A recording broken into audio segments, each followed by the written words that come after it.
Ladies and gentlemen, boys and girls, and those of you still on the fence, welcome back to another episode of Derailed, courtesy of Arcaicskidz. I'm, of course, your host, Arcaicskidz, and we have Martha Bueno. What's up, lady? Hello, hello. Thank you for having me on. Oh, I'm really excited about it. I realized that I was going through my videos, and I don't have enough libertarian ladies. I don't want to be called a sexist. Well, actually, it's really funny when they call me a sexist, but There's not a lot of it. I mean, there actually is. There are a lot of libertarian ladies, but I hear that all the time that there's not enough of us. So I guess there's not enough of us in here. No, I think it's because they're shy. They don't like to do shows. They don't like to go on podcasts and stuff. A lot of times I think they're also real busy. They're raising babies and working and doing their own thing. But I'm super excited to have you on. Tell everyone who you are, what you're about, what you're doing. Shout out your channel, all that. All right. So obviously, my name is Martha Bueno. I am running for commission for Miami-Dade, District 10. It's a nonpartisan seat, but I am a libertarian. And I spent the last 4 years being the Libertarian Party of Miami-Dade vice chair. I just stepped down from that. I am also elected to office. I'm a community council member. I'm currently the vice chair of the community council for my area. And besides that, I'm a mom of 4.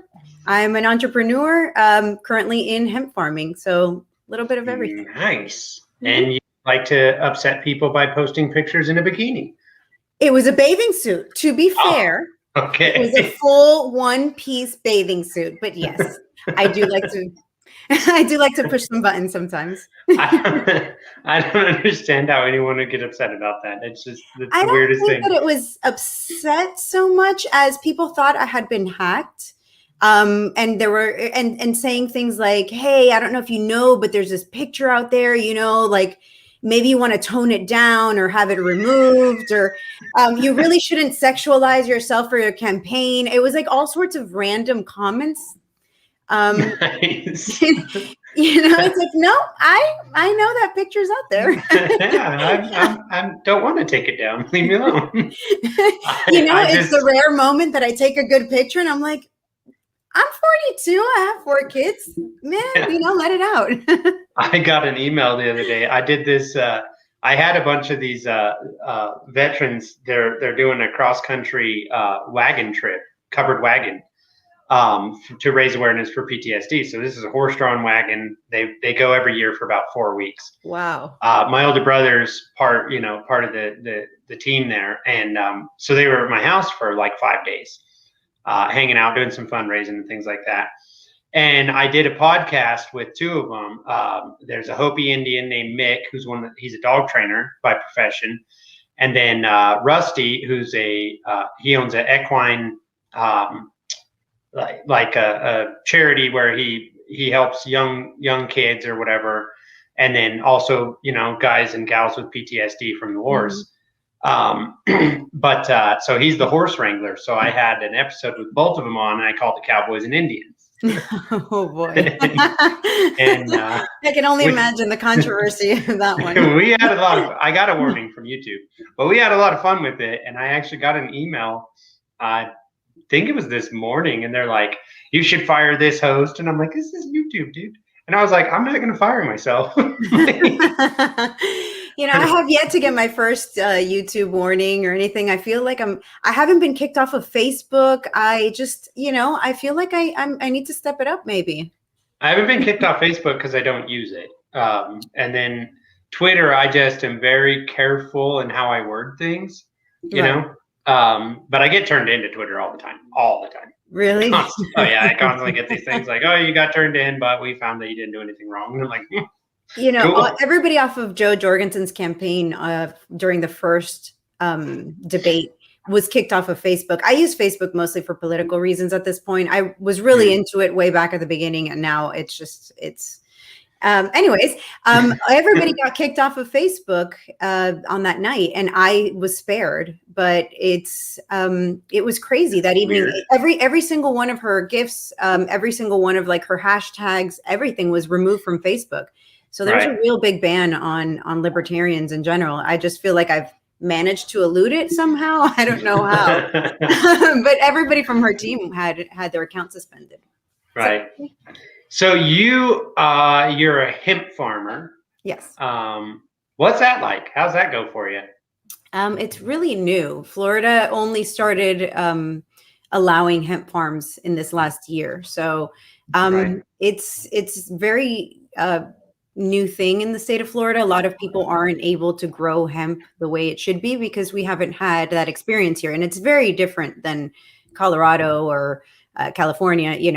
We have the humidity and we have the bugs, so it's interesting. It's a very new venture down So here. you're doing this outdoors then? You're not trying to do it indoors? We're doing it It's not outdoors, that but kind of we're a doing it grow. in greenhouses. Oh, I got you. Okay, Hmm. okay. Yeah.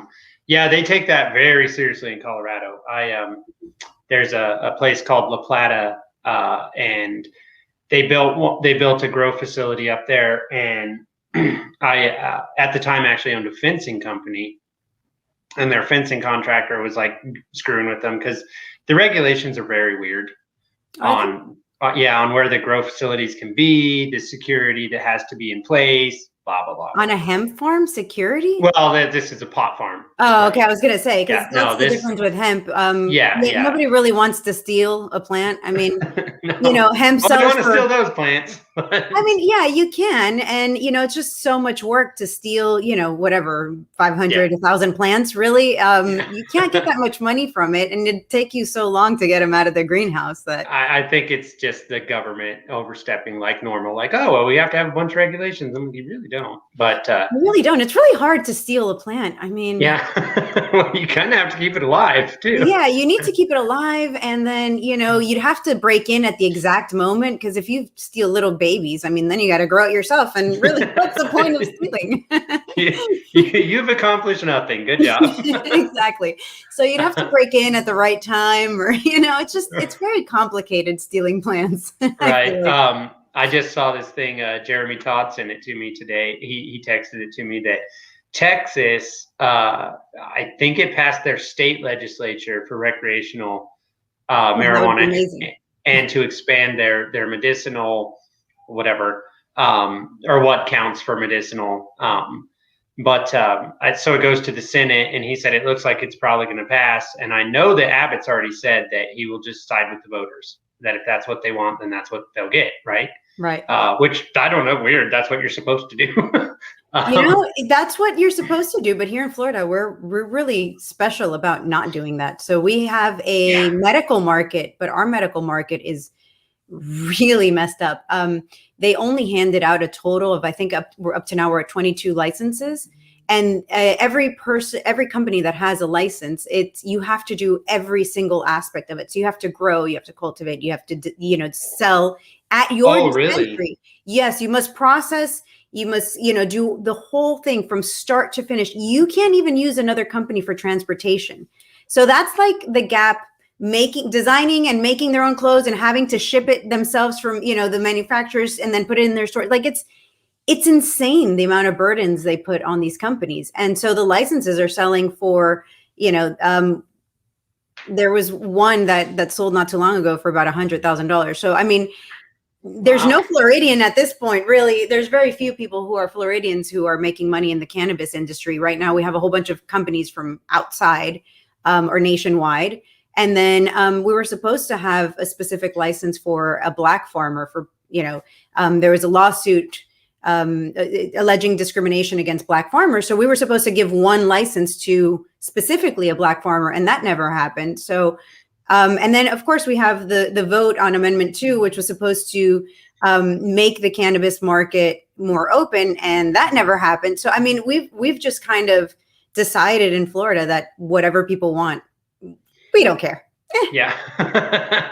We still put people in jail too, like a lot. There's still thousands of people in Florida going to jail every day. So that's insane. Maybe not every day, but there's a lot. Definitely every year for sure. Yeah. Like that's crazy to me. I don't understand how you outlaw a plant anyway. But speaking of outlawing plants, Old and Chief and his FDA have decided to outlaw flavored tobacco, exclusively menthol cigarettes. Now, I personally find that very racist. Thoughts? Absolutely. Super racist. Are you kidding me? What's next? I mean, we just have some really silly laws. So tobacco is okay, but not if it's flavored. I'm not sure what and then of course you can buy a pack of cigarettes, but if you just want one cigarette because you have a craving for one, you're going to get choked to death if you do that. Right. You're going to get Eric Gardner to death. So, I mean, it was just, it's, wow. I mean, but I guess this is a part of being a libertarian. We just look at things differently than the rest of people. Like if you're not hurting me, then I don't care what you do. Right. Like, I mean, isn't it worse to buy a whole pack of cigarettes? If like we're trying to make people healthier, wouldn't you want to sell single cigarettes? You're 20 times more likely to die if you buy the whole pack. We got to keep those Medicare numbers down. So you got to work somehow. I would think that they'd be like, well, they die sooner and we never have to pay Social Security. We're saving money. I mean, that must be it. But the fact that cannabis is illegal, but tobacco you can, freely buy, except if it's single use or now if it's menthol.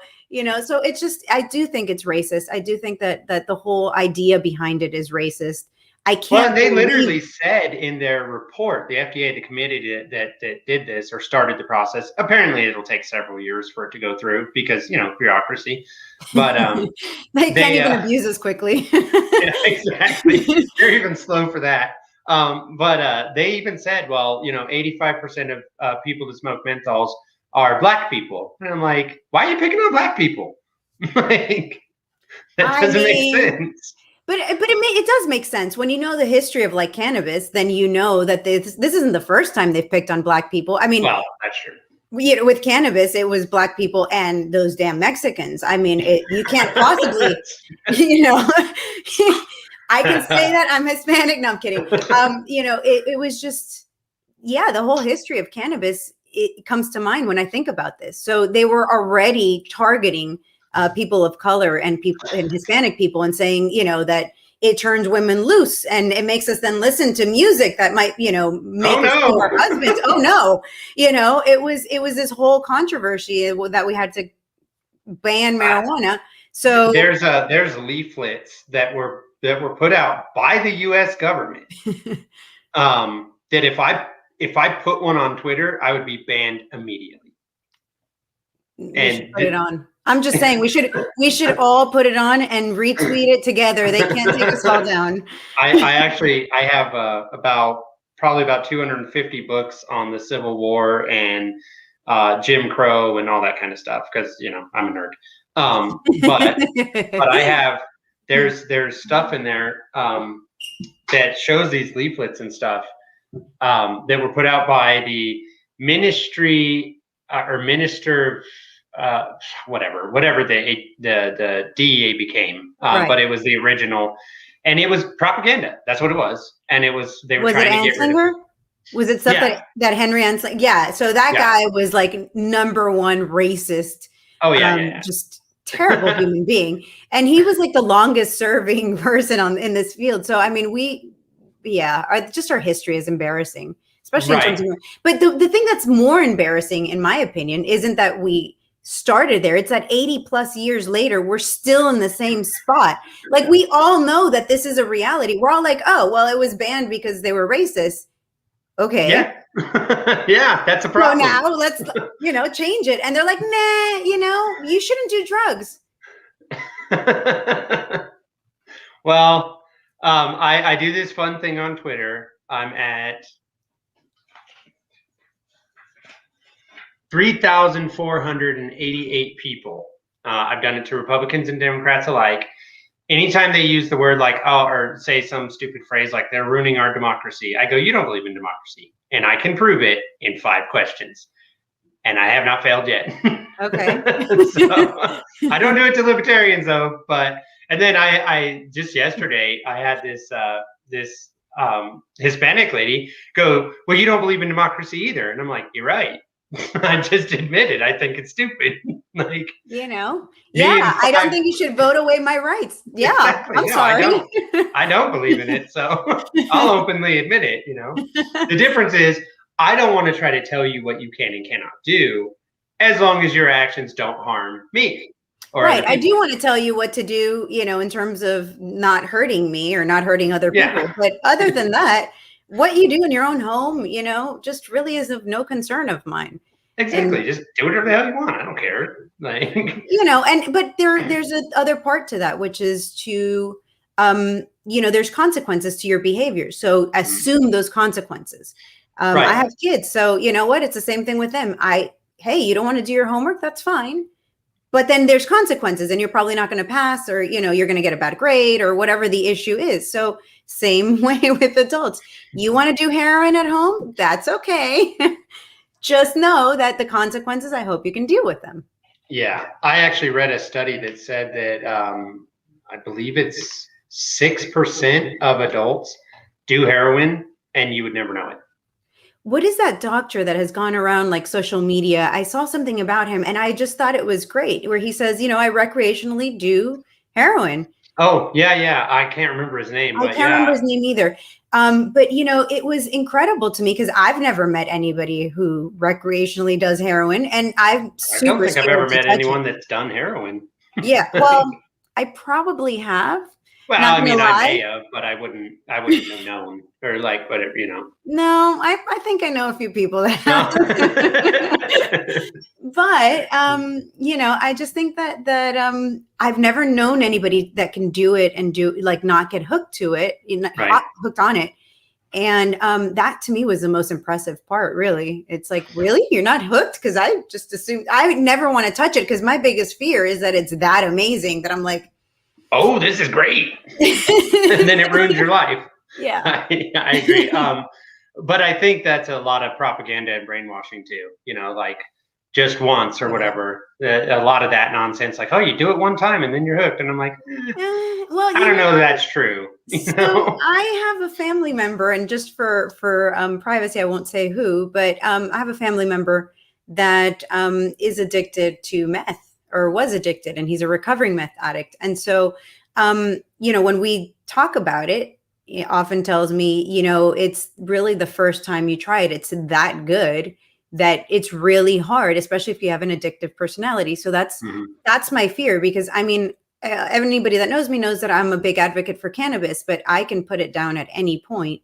As a matter of fact, I took my kids to Asia for a month, and there's these harsh fines for cannabis in Asia. So I didn't take that risk, and I left it behind, and I was fine. There was no withdrawal. I could function. Sure, it was a little harder to sleep at night, and my, joints started acting up, but it was okay.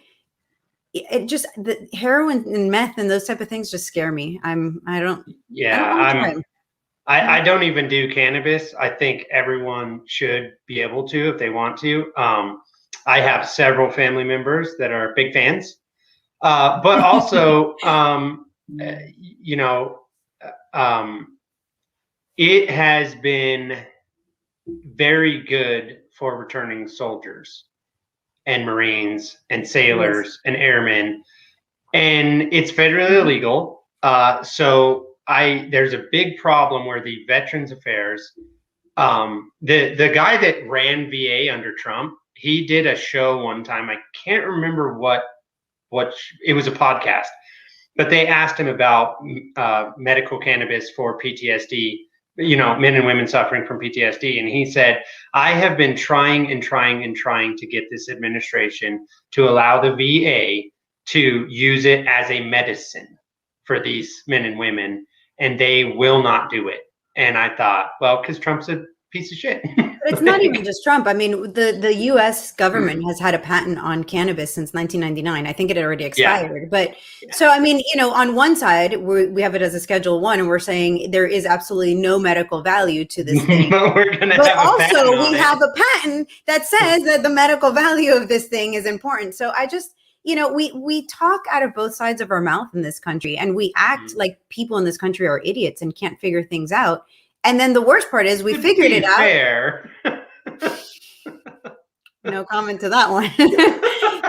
But but I'm not running for office. So I think that just most people are so busy with their day-to-day lives, and government is just this big entity that you're like, there's no way I could participate. Because I know that's how I felt, especially when my kids were younger. So now I got involved with the Libertarian Party because my kids are, older and I had a little time off and was able to.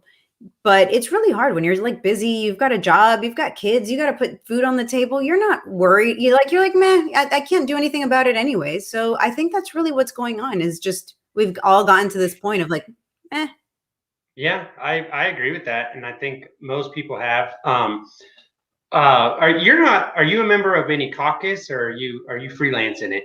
I'm freelancing it. Yeah, I freelance it too.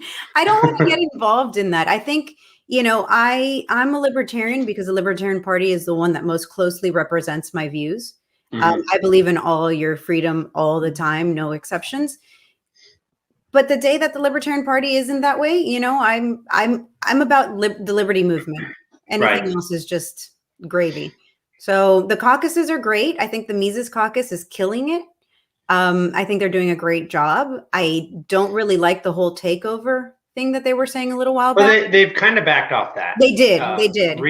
That was mostly Dave Smith was pushing that. And I'm going to say props to him. He got a whole bunch of people to join. He did. But Reed Coverdell and David Fite and Jeremy Todd, they got him to back off saying that kind of stuff and more like, hey, let's all unify and put something together. So I'm glad they backed off that messaging. His interview with Rogan was on point. I mean, I thought he was great on that. And, I love especially that he made the news, but he didn't even make the news for all the real things he was talking about. Like, we're at war and all these horrible things that the United States government has done. And it's like, he said not to take the COVID vaccine if you're young and healthy. Oh, no. Which is not even what they said. You can tell these people didn't actually listen or watch that entire podcast because it's 3 hours long. They clip out about 30 seconds. And it's like, well, he said not to take it. No, he didn't. He never said that. That never happened. No, no, he was just like, talking about if you're young and healthy. If you ask for their opinion and be like, no, you probably don't need to. Like, I mean, I think you should take the vaccine if you want it and shouldn't if you don't want to. I personally haven't taken it because I already got COVID. So, well, then you probably actually shouldn't take it from several doctors that I've heard on podcasts that are like, if you've had it, this could fuck you up. Like, really? Yeah, that's like the reverse of the advice that everybody's like, well, you should still take it because you need immunity. And it's like, wait a minute, you're telling me that this vaccine will give me more immunity than my own body that went through it. And then people are like, aren't you scared of getting it? No, I already got it. I'm going to probably get it again at some point because these are TV doctors and I don't listen to TV doctors. I think they're retarded. I think Fauci said it himself, didn't he? Yeah, well, Fauci's an idiot. Like, that dude hasn't been a doctor for like 35 years. You know what I mean? Wasn't there a big controversy with him and, the AIDS crowd way back in the day? Yes, the guy that actually made the rapid testing thing or whatever, he won a Nobel Prize for it because it's a small little tweak to that test and it can test for just all kinds of shit, like immediately, including HIV. But he came out and said that Fauci, well, he's an idiot, and that he was tricking the test to say that like HIV is only spreadable through gay people. That was Dr. Fauci did that while he was in the exact same job he's in now, way back when. And I'm like, this man he's not a doctor. I'm sorry, I don't care. He's a bureaucrat. That's what he is. And he just wants to be on TV and tell people what they're supposed to do. He's an authoritarian little tiny piece of shit that Trump should have fired. Not even kidding. There's a lot of coulda, shoulda, woulda with COVID, especially. I just think that, the situation we're in now where people are so scared of, and I'm not saying that COVID isn't horrible. I've heard personally of a lot of people that have lost loved ones. And I there's no good answer to this.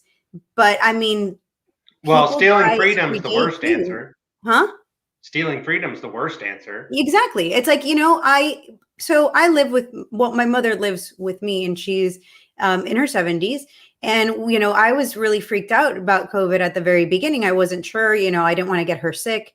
And she was the one that told me, she's like, please stop. Like, I'm going to go back to work and I'm going to keep living my life because I only have a short period of time left. And I'm going to make sure that I live it to the max, and you're not going to stop me. And if I have to die from COVID, then so be it. But, and it really changed the way I felt about it. I was like, you know what? You're right. Life is short. It's precious. Do I want to live it in fear? And do I want to live it in these four walls, you know, while life passes us by? And I think that taking people's freedom of choice, my ability to be able to make that decision, in my mom's case, her ability to make that decision is just messed up. Yeah. I know that, you know, now, I don't know if I'm supposed to say this, but YouTube can bite me. The number one comorbidity for people that died was being overweight. Mm-hmm. And number two was having a deficiency of vitamin D. Right. Incredible. So you're Two like, things that we could have just told everybody: go out and exercise in the sunlight. And if you don't have sunlight, vitamin D. So instead, what they do is close all the gyms, close all the beaches, close all the outside, tell you to stay inside, and then go, well, we'll just wait it out. Yeah, no, you know. And while you're at it, here, go get a free donut, you know, when you get the vaccine. That's only if you get the Fauci ouchie. Then you get a free donut. You know, yeah, apparently that was the solution.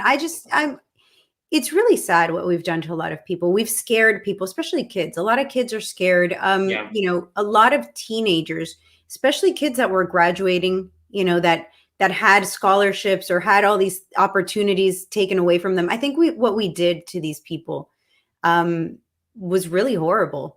I have kids in that age range, and my son had to wait it out to be able to start college. And even when he went to college, it's like, this is miserable. Nobody's on campus. It's just, you know, this isn't the college experience that I was hoping for. Boo-hoo, you know, whatever, you'll live through it. But there's a lot of kids that were very depressed and suicidal. And, you know, I have a 16-year-old son and a 14-year-old daughter. And this has my son is kind of an introvert. This didn't bother him. He was like, cool, I can just stay at home. I can do all my schoolwork in like 3 hours and then play video games and hang out and do whatever I want. Right. So, you know, perfect for him. Yeah. My daughter, my 14-year-old daughter is a extrovert. Like, she's got to be around other people. School is her favorite thing, you know, because she's around so many people and she has all these friends. This has been brutal for her. She got incredibly depressed. And, you know, people say, oh, well, COVID caused this. No, it didn't. Government caused this. We know that the kids weren't going to die from it. Yes, they could potentially spread it to others. That's true. But, you know, it was a one size fits all. What about people who don't live with the elderly and people who, you know, why are we forcing them to stay home and have all these, you know, consequences? And, you know, the worst part was like business owners in my area. We shut down. So the state of Florida pretty much stayed open, but Miami-Dade and Broward counties had very authoritarian mayors. And you're very blue. Yes. So Mayor Carlos Jimenez decided to put in, you know, we had to shelter in place, and we had, you know, all these things that they decided were accurate. And so Miami-Dade County had that mayor, while Miami, the city, has another mayor, which is Mayor Francis Suarez. And it's really funny that we shut down all these businesses that'll never come back.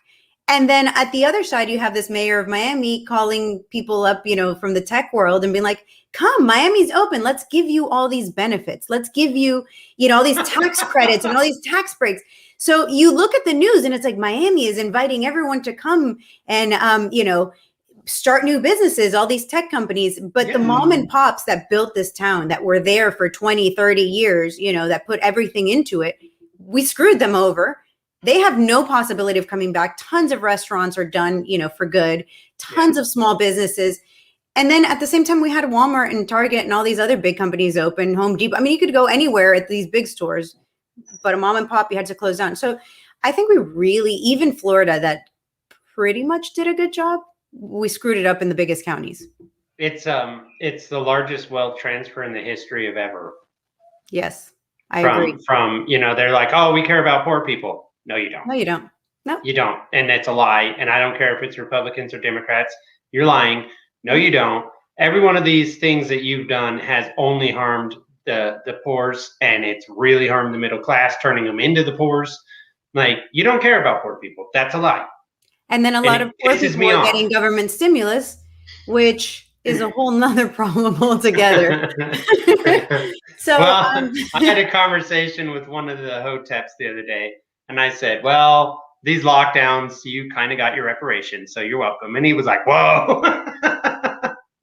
Yeah, I don't know if I would put it that way, but I did it just to see if I could get him to, rise out of him. It didn't work. He was like, nope, they still owe us reparations. And I'm like, okay. He goes, actually, now they owe everyone reparations. Well, I'd really rather we just let bygones be bygones, and how about we just stop? I mean, I think that everybody's getting screwed right now, and not in a good way. Yeah, very equally. I think it's we don't.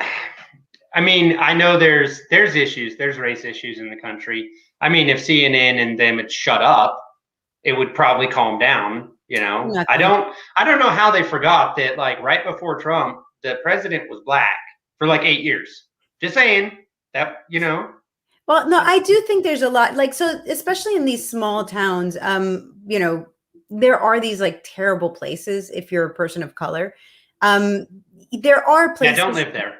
Yeah, there's a lot of places where it is terrible, and we still do have racism. It's just the government allowing racism where we then have the big problem. So, right.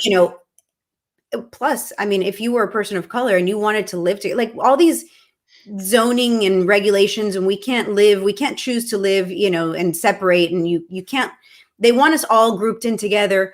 I mean, look at what was it in Oklahoma, where there was this great town for people of color, and it got burned down in the Tulsa, Oklahoma. Yeah, and we just allowed it to be burnt down. I mean, there's some real terrible stuff for people of color. Yeah, that was Black Wall Street. Black Wall Street, yeah, and that. We've done some real shitty, and I see the United States as a nation, yes. Not me. Not me. Not me. I agree with you. And we have, but we can't. You cannot deliver the sins of the Father onto the Son. Right. That's basically it. So at a certain point, you're going to have to go.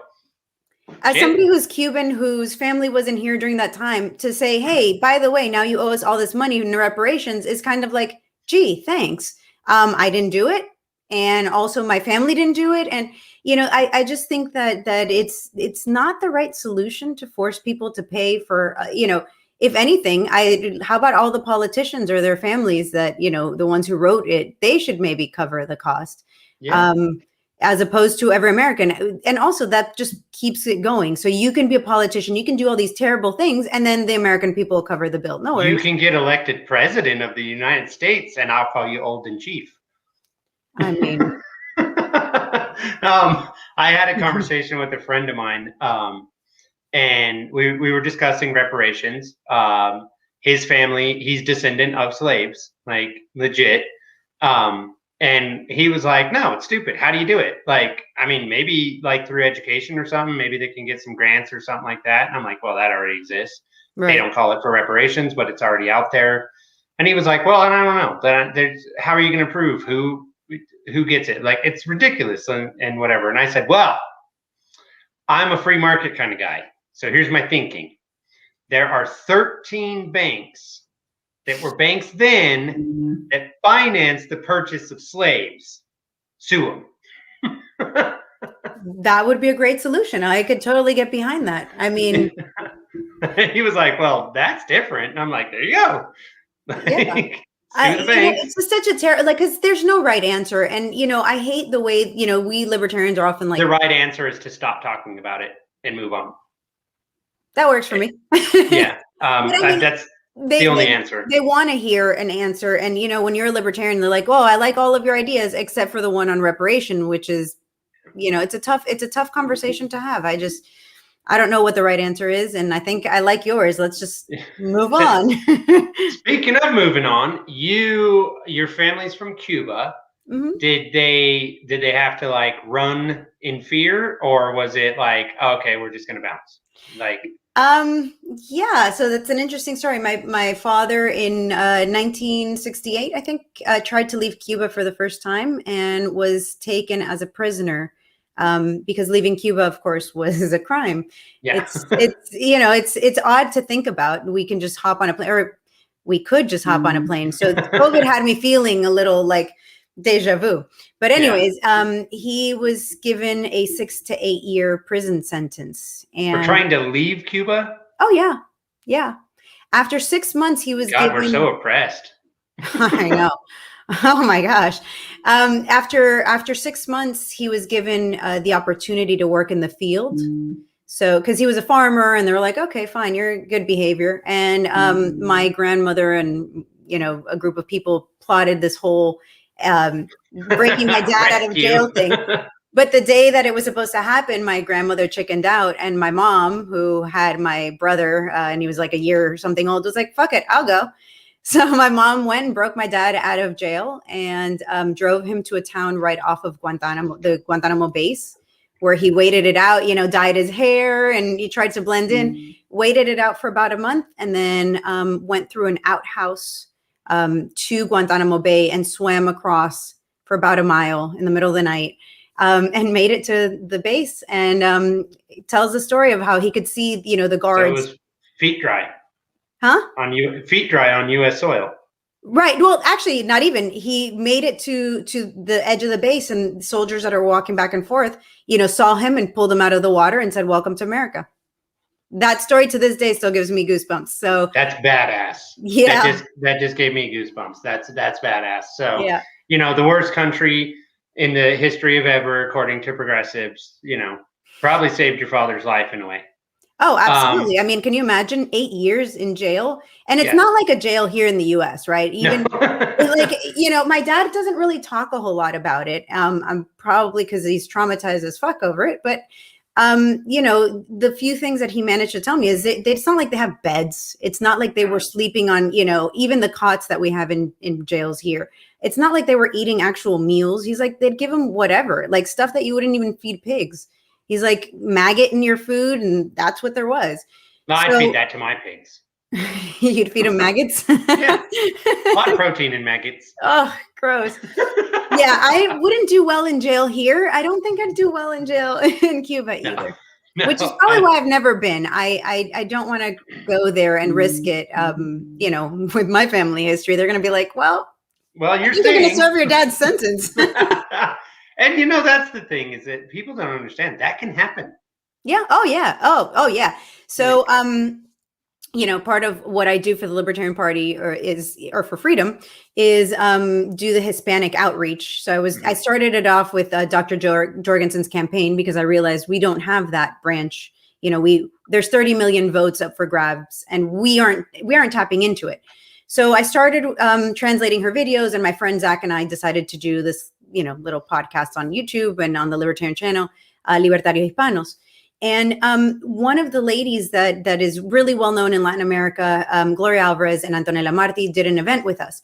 Long story short, Antonella was telling us that she went to Cuba, and she's like, I'll never go back. Even in my case, where I don't have a connection to Cuba, they followed her around. They didn't let her speak to anybody she wanted. Like, she was stuck in her hotel room. She couldn't leave unless she was being guarded. It's scary. I know that Americans, anytime I post something about Cubans, I always get like on my Twitter feed, like, Cuba's so wonderful. They have better healthcare and more food and da da da. I still have family there, and I talk to them regularly. They're starving. The only reason they can live is because we send them money. So it's very frustrating what people know about Cuba. You have that issue with Cuba, you have that issue with Venezuela. I see people go, oh no, they have free healthcare, and I'm like, they don't have food. Like, what are you talking about? It's like miserable. You can't get alcohol to clean a wound. There's no, I mean, there's no sutures. There's no, there's not even aspirin in Venezuela. I lived in Venezuela for 6 years. in the late 80s, early 90s. And it was an amazing country. It was super prosperous. It was, I mean, Latin America has its downsides, of course. All of Latin America, there's a lot of corruption. There's a lot of poverty, And I mean, like, sounds like North America. Well, no. I know. I'm saying there is poverty, and then there's American poverty. And I know I'm going to get shit for this because everybody's, it's like, oh, we have real poverty. I know we have fat, homeless people. They're fat. I'm just saying. Okay, but that might be other issues too. I think homeless people. Well, I understand. What I'm saying is it's not the same thing as what they're going through down right. there.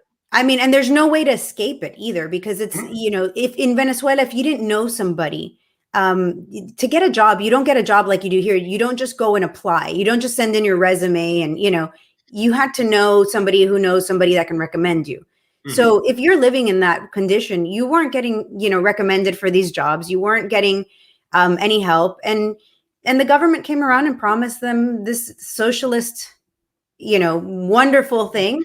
And here we are. As bad as it was before, Venezuela now is a total hellhole. And that's what socialism it's a humanitarian disaster there.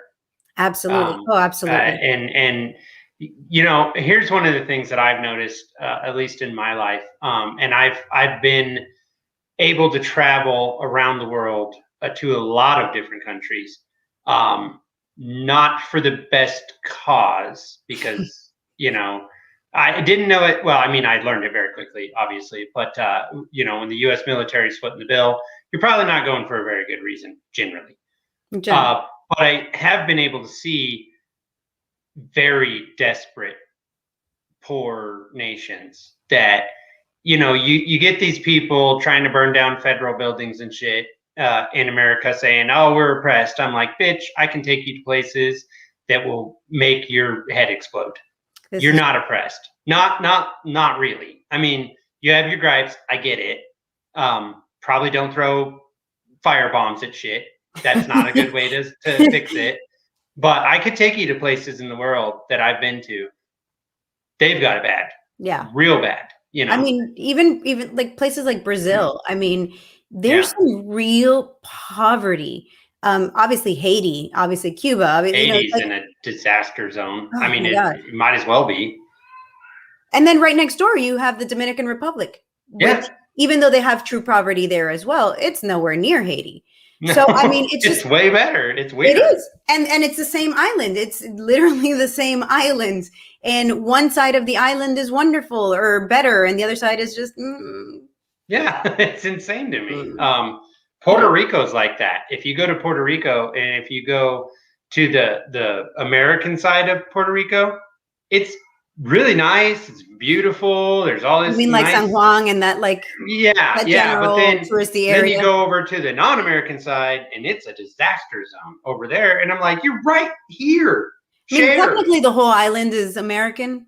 Yeah, but like what I'm saying is like all the tourist side of it and all that, you know what I mean? Even still, there's still like you look at buildings on the tourist side and they're falling apart. I mean, there's Latin America, we have this bad habit of being very corrupt. It's just the way we Latins tend to do things. And what's worse, yes. So, I mean, I live in the closest part to the United States as one can get without actually living in the United States. I live in Miami. It's pretty much Latin America. And when you hire anyone to do a job for you here, let's say construction work on your house, you're going to get a lot of Hispanic people that tend to do shoddy work. And you don't have Angie's List? Oh yeah, of course. No. I'm just saying, like, if you hired, my buddy so-and-so can build you a brand new pool, it's like, right. we tend to do things a little differently. And one of those things is politics. And when you talk about it to people in Latin America, it's like, hey, you should really demand less corruption. It's like, well, that's how politics are. And it's like, well, do you say that about your doctor? Like, this doctor killed a whole bunch of patients. Well, doctors, that's what they do. It's like, well, I'm pretty sure we could do better. I mean, to be fair, they actually do. Like, pharmaceuticals and doctors do kill a lot of people. I think it's, what was it? I mean, back when they actually kept track of what people died from other than COVID, I think it was like 2018. Medical medical mistakes cost the life of like 800,000 people that year. It was massive. I was like, Jesus Christ. Like, okay, but if you know that your doctor killed 20 people, I'm going to find a new doctor. Right. You'd be like, maybe I don't want you operating on me. But politicians, I mean, we're literally looking at it in the White House, right? So it's like, oh, you mean you wrote the 1996 crime bill that, is 94. Causing all, is it 94? 1994. Thank you. So, it's like, really, you wrote this thing that is horrendous. And he had to lock up all the blacks and browns. Huh? He wanted to lock up all the blacks and browns. Right. And now he's this really nice man who also wants to take menthols from the black people. And, and even in his senility, he can't stop being racist. How does that look exactly? Like, what does it look like when you take away people's cigarettes? Like, are we going to jail people for having the menthols? Or I tweeted out earlier today, the next Waco will be over menthol cigarettes. And I bet the ATF is downright giddy. Damn, that was. I don't care. Fuck the ATF. That was that. Yeah, no. It just hit into place, and I'm like, you're probably right. Yeah, like this is what we're doing. This is what we're and the sociopath that now heads the ATF would absolutely do it and smile on camera. Isn't he there at Waco? Isn't that the whole? Yeah. He was like part of the whole Waco thing, and then now it's like, look at who we hired. And the ATF. And there are pictures of him holding there's photos of him holding the photo of the Branch Davidian compound on fire with a big old smile on his face. And I'm like, this man is a sociopath that belongs in Gitmo. Yeah.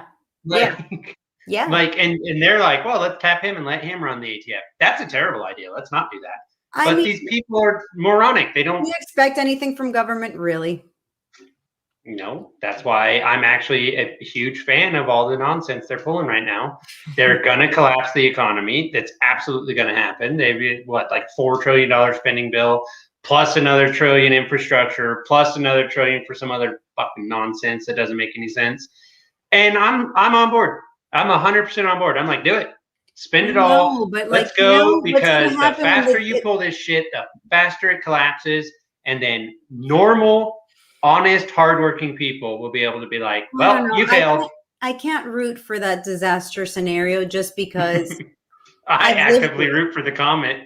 But I've, my family's lived through it. Like I've lived through the collapse of society. And in Cuba's case, it's 62 years after and it's still ongoing. And the worst part is the same thing is happening in Cuba that's happening here. You're so busy. Every day you wake up at really early in the morning and you go stand in line to be able to buy your rations for the day, if you're lucky enough to even find what you can find. So you're so busy in that there's no time to take down your government. Right. And then what's worse is that's intentional. Huh? Of course that's intentional. Of course it is. So, you live this life where it's day to day and you're just in survival mode for so long. And then you're being brainwashed. They literally believe that they have the best country in the world. Like it's sad. No, I mean, we're North Korea is the same way. They brainwash their people. America brainwashes their people, but it's harder for them. Well, but we now have this awesome thing like the internet, where everybody can get on. Unfortunately, most of us don't actually use it and like search. But we could. No, it's just a shit post on Twitter and look at porn. Right. But at least the shit posting on Twitter, people can see some reality. Right. And maybe something will come across your feed and you're like, really? Oh shit, let me look that up. But that happens to me all the time. And then I find myself on DuckDuckGo going, this can't be true. And then I'm like, oh shit, it is true. Yeah. So in Cuba, it's like that. And I really can't root for that. I really can't root for... I'm joking when I say I'm actively rooting for them to do it. But, it's like, one of the things to me is that all these people are like, well, socialism's never been done right. Because it can't be done right, idiots. Right. It's impossible. It can't. Communism can't be done right. It's not a real thing. It doesn't matter. And I look at it from the perspective of your father and what he had to go through. And then he finally came to America with his family. I look at it came to America without his family. He had his ass to get them out, the legal way. But so he had to work really hard and then be able to get him over here. Right. But that was a super risk that he had to take, right? And this happens in South America as well. Oh, These yeah. people, I think what's going on at the border is a fucking disaster, humanitarian disaster. You know, say what you want about Trump. He made it more than clear to him, don't come. Right. So they didn't. And then Biden's like, come, but if you bring a kid, it's even better. So now all these kids, people are risking their kids' lives. Now you're like stocking them up in fucking reefer trailers and shit. It's a disaster. But on top of that, we don't have people to work the fields in the United States. The U.S. government is paying people to leave stuff on the vines. Meanwhile, they're starving people. Yeah. It is the most asinine policies, the ones that we have in place. Right next to my hemp farm, there is this huge field of tomatoes. And I drove past it the other day with my son, and he's like, Mom, why are all those tomatoes just ripe on the vine? And I'm like, because nobody's going to pick them. There's nobody to pick them. So it's just, you know, our whole policies are just, they're frustrating. Here's a thought. Put those people on the Mexican border on a bus, take them to Florida. Anywhere around the United States, there's tons all this work to be done. Take them out there. I guarantee they'll start doing it. You know what? You don't even have to bus them out here. You just tell them they're free to come in and free to work, and they will find their way. You know, they're very resourceul. That's the other thing is you don't even have to do anything.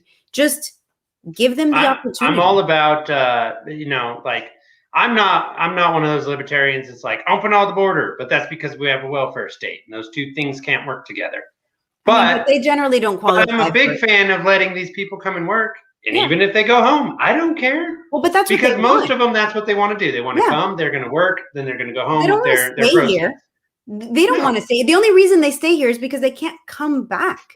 If they could come into this country, work for 6 months, take their money back, and then come back when it's, again, the picking season, they would. Next year. Yeah, absolutely they would. That's what they would do. But instead, we're like, well, if you make it in here, if you happen to be able to cross that desert and, you know, make it in undetected and finally— we're going to lock your ass up. And if you manage to get through, because there's a ton of Hispanics and illegal people from all over, and not even— you got to figure they maybe, I mean, it's the U.S. government. They probably catch about 30% of them. If even if even that many, honestly. Come on. Have you ever tried buying drugs in this country? You can get them very easily. And we've had a war on drugs for like 80 years. Come on. And we're not talking about pot. We're talking about every drug. Oh, yeah. I don't know. Matter. So I got divorced in 2013. I had a kid very early in life. And then, you know, I got divorced from their father. And I started going out, you know, the typical, woohoo, I'm single. Yeah, I'm single. Woohoo! And good way to wind up with another kid. Huh? It's a good way to wind up with another kid. No. I'm just kidding. I'm just kidding. No. But anyways, I remember I was so dumb about this because I didn't go out in my early 20s because I was busy being a mom. And I go out, you know, in my 30s and was like, why is it that everybody in this club is like sick? You know, I'd go to the bathroom and I'm like, I can't figure out. And my friend that was with me is like, oh my God, you really are dumb, aren't you? You're 30 and he's like, fucking boomer. It's like, oh, that's what they're doing. No wonder there's a line for the bathroom. I mean, yeah, they're doing drugs. And everybody in this town was doing drugs back then, you know? Yeah. I know plenty of politicians and lawyers and so on and so forth that have done these drugs, and yet they're bad. They're bad. Oh, see, that pisses me off to the most part. Like, these people are like, you know, you get Kamala out there like, oh, if you ever smoke pot, she just laughs. And like, how many people did she fucking throw in prison for this? Like, I hate you people. On Kamala. I hate these people. They're evil. Just like.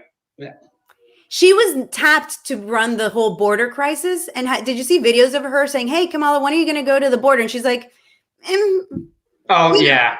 She's like, maybe in like August. Yeah. Like, I'm really busy. I'm like, you're the vice president. You have no responsibility. Get on a fucking airplane and go down there. Yeah. At least show up. She doesn't want to go down there because then there's going to be press. And that means there's going to be photos of her with this disaster. That they're, you know, you can only blame it on Trump so much. Imagine having the balls to be like, yeah, No, it's my job, but I'm not going there to fix anything. I mean, fuck it. I don't. They don't care. They don't have to care. I mean, you got mainstream media plays cover for them. I saw some retarded bullshit the other day that ABC put out a poll that said 85% of America supports Joe Biden's speech, and I'm like, that's a fucking lie. I don't care. Like, there's 85 people out of 100 in a room wouldn't have supported that nonsense. Of course not. There's no way. Have they met any libertarians? These people making the polls, like, seriously, no, we do not approve. I've never been polled ever of anything ever. Well, that's not true. Walmart polled me one time.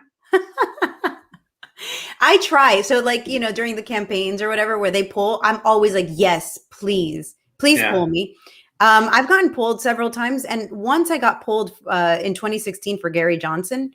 Like during the year that, not for Gary Johnson, but during the year that Gary Johnson was running. And It's like, who are you voting for, Trump or Hillary? And I was like, neither. So you're not voting?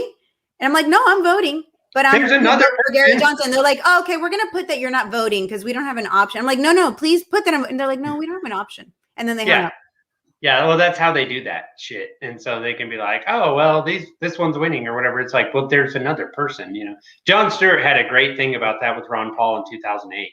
Or was it 2008 or 2012? I think it might have been 2012, where they like skipped over Ron Paul, who was like number 3 in New Hampshire or something in the I think it was poll. Like number 1, and they're like, so-and-so is pulling out ahead, and they just completely ignore him. Yeah. I mean, and Jon Stewart's like, what about this guy? Yeah. Oh, yeah. I think I saw that video, and it's great. I mean, they just ignore the people that they can't control, which is the same thing that happened to Tulsi Gabbard this time around. I mean, Kamala didn't have any votes from anyone. Why was she the vice presidential nominee? Like, it made no sense. Why wasn't it Kamala? I'm sorry. Oh boy. Why wasn't it Tulsi? Tulsi had a lot more in her favor, but no.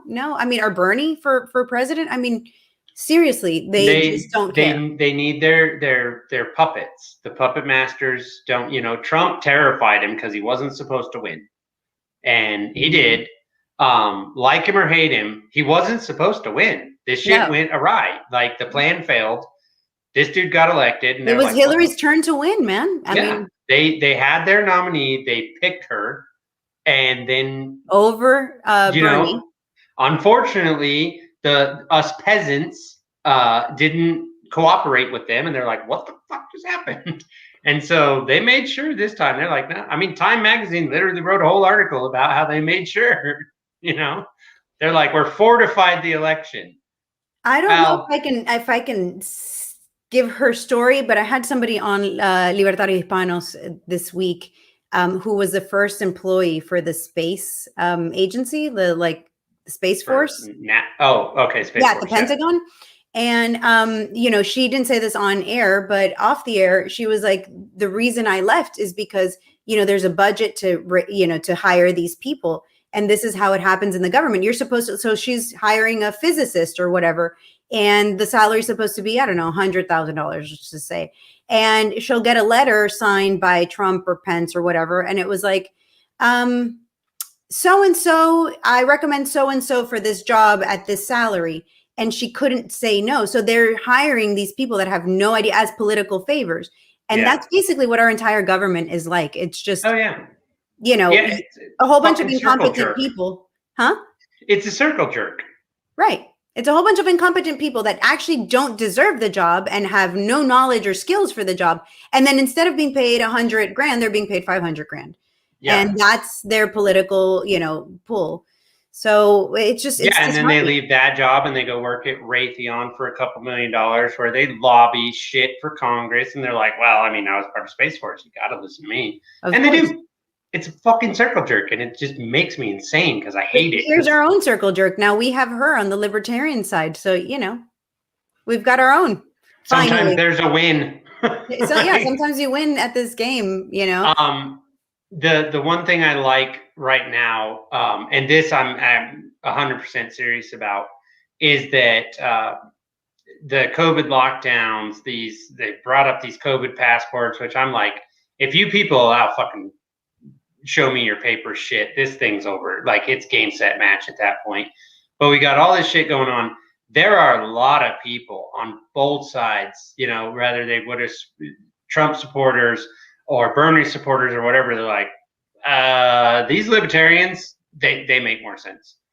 And that's a good thing, I think. I mean, we're really seeing feels like it's turning around, doesn't it? Like, yeah, it feels different. I mean, in 2016, when I really got involved with the party, I went out to New Mexico for Gary Johnson's event on election night, and he was a great governor for 8 years. I missed that man. He was, and I was lucky enough. You know, my assignment for the day was to go work the poll that was like his area, his district.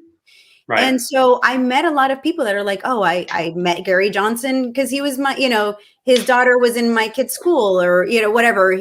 They just knew him, and they're like, he's a great guy. I was like, great. Are you voting for him? And they're like, I have to vote for Hillary for the. And then a lot of people were like, what's a libertarian? I don't even know. And now this last time, people were like, they knew what a libertarian was. They just didn't want to vote for Joe Jorgensen. So at least we've come a long way.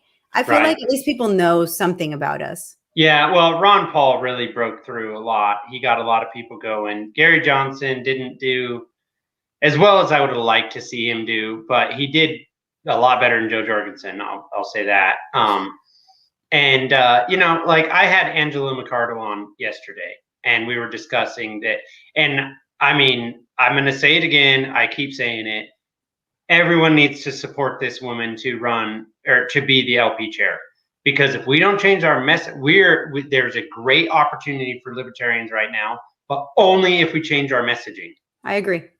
They need to know 100% what we're about, and right now they don't know. It's all over the place, and no one knows what's going on, and we need to change that. Also, definitely support Martha if you're living down there in her area for sure. Well, right now I'm the only one running, and I have a year and change out, so I have a little bit of a runway to get ahead of whoever's going to run. Well, hopefully you don't run into like a Kim Rupp situation, who was running for the mining director job in Arizona, and then they fucking changed the rules. Yeah. Well, lucky for me, there's really no rules to run for commission, and whatever they decide to change it to. I mean, I have the entrepreneurial experience. I have a piece of paper that says I went to school for a while. So, you know, there's really, it's going to be a tough thing, and I'm already elected to an office. So it's going to be really tough for them to find an angle to change it on me. I'm already sort of you know, I stuck my foot in the pool with running for this office before. So it would be hard for them to change it, but anything's possible. I mean, this year they're going to redistrict, so they might gerrymander me right out. Yeah, well, I mean, I wouldn't put it past them. And, you know, Republicans, I say this all the time, Republicans are just as socialistic as Democrats. And anyone that doesn't believe it need to only look around. Like, it's not that hard. Yeah, Republicans don't care about freedom. You know what I mean? They don't.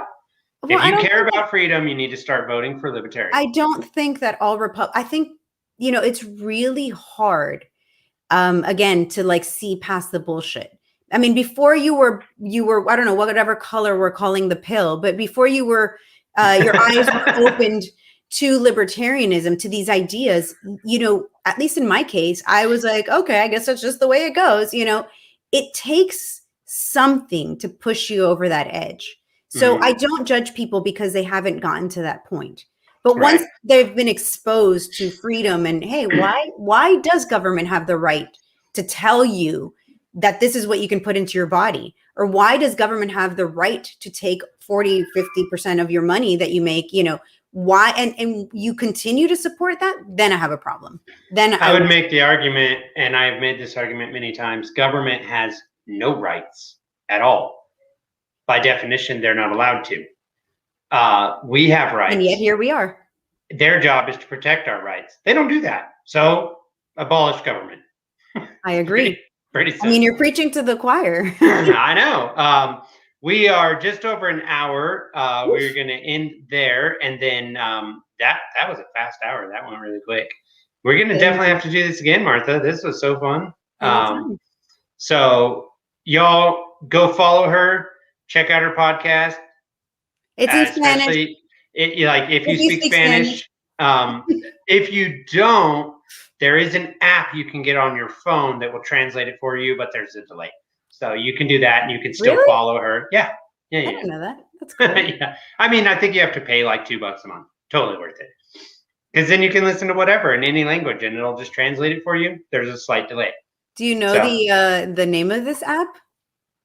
Shit, no. All right. Well, we owe it to people then. But that's I'll tweet it out. I'll get it and I'll tweet it out. But it does exist out there, so you should definitely follow it. I'm sure she says really funny shit, because she has for the last hour. So y'all have a good one.